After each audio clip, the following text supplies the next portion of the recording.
Pemirsa, kita sudah sangat sering mendengar tentang kebahagiaan material dan kebahagiaan non-material. Kebahagiaan non-materi pada faktanya bernilai lebih tinggi. Coba perhatikan, misalnya untuk meraih kebahagiaan non-material ini, acap orang tak ragu mengorbankan sebagian dari apa yang membuat dirinya bahagia secara material. Misalnya, berpisah jauh dari keluarga untuk menuntut ilmu, bersedekah untuk membantu orang lain yang sangat memerlukan, menghabiskan waktu akhir pekannya untuk kegiatan dakwah atau kajian, dan lain sebagainya. Lalu ada juga membayar mahal untuk naik haji atau umroh, meninggalkan makanan yang lezat dan syahwat kepada suami atau istrinya untuk memenuhi perintah puasa, lalu bangun di tengah malam dari ranjang yang empuk dengan selimut tebal untuk qiyamul lail, meninggalkan tempat kerja yang meski telah memberinya kedudukan dan gaji yang besar, karena tempat itu tak memberikan dirinya ketenangan jiwa. Bahkan tak sedikit juga ada orang yang mengorbankan diri, keluarga, harta, dan benda guna meraih kebahagiaan yang lebih tinggi, kebahagiaan imani.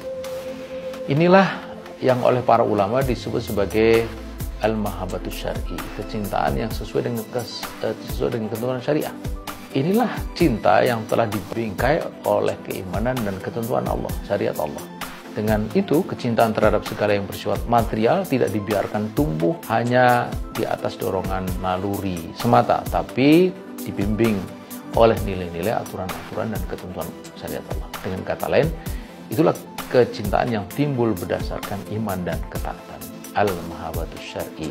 Melalui al-mahabbatus syar'i, seorang muslim akan bisa merasakan manisnya iman yang akan membawa dirinya pada kebahagiaan imani atau kebahagiaan ideologis, sebagaimana disebut oleh baginda Rasulullah dalam hadis sahih riwayat Bukhari Muslim. Katanya, ada 3 sifat yang jika ada pada diri seseorang, dia akan merasakan manisnya iman, halawatul iman.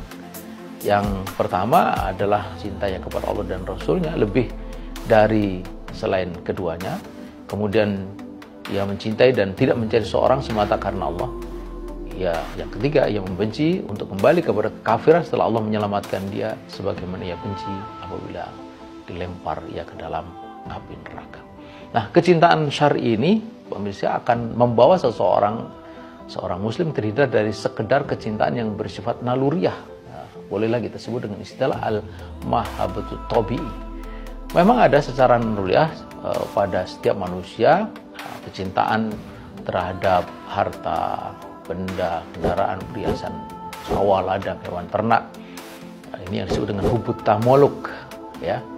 Jika tidak dikendalikan, kecintaan semacam ini, hasrat memiliki ini tidak akan pernah ada ujungnya. Disinilah pangkal ketamakan atau kerakusannya, greedy, yang menjadi watak dasar kapitalisme ini hari. Persis seperti yang dikatakan oleh baginda Rasulullah SAW dalam hadis sahih riwayat Bukhari Muslim. Kata beliau, seandainya seorang anak Adam memiliki 1 lembah emas, tentu ia masih menginginkan punya 2 lembah lainnya. Dan sama sekali tidak akan memenuhi mulutnya, merasa puas selain tanah, yaitu setelah dia mati dan Allah menerima taubat orang-orang yang bertaubat. Nah, pemirsa, bagaimana realisasi mahabbatullah ya, ditunjukkan dengan sangat dramatis oleh Khalilullah Ibrahim alaihissalam dan keluarganya. Saat itu ia meninggalkan istri dan anaknya di lembah yang tak berpenghuni, dan saat diperintahkan menyembelih anaknya Ismail, Nabi yang tentu sangat cinta kepada anaknya itu tak kehilangan arah. Dia lebih cinta kepada Allah yang telah memberinya istri dan anaknya Ismail. Ketika semua perintah Allah dilaksanakan, ia merasakan kebahagiaan imani. Inilah sekali lagi kebahagiaan ideologis, sebuah kebahagiaan yang jauh lebih tinggi daripada kebahagiaan jenis apapun. Dan inilah yang dikatakan oleh Allah, wa minan nasi may yattakhidhu min dunillahi andada yuhibbuhum ka hubbillah walladzina amanu asaddu hubbalillah. Adapun orang yang beriman amat sangat cintanya kepada Allah, sementara mereka yang tidak beriman, dia amat sangat cinta kepada andada, tandingan Allah. Pemirsa, jangan sampai kita menyimpang, selalulah tetap cinta kepada Allah dan Rasulnya melebihi dari apapun. Inilah mahabbatul ulia, kebahagiaan atau kecintaan yang tinggi. Demikian.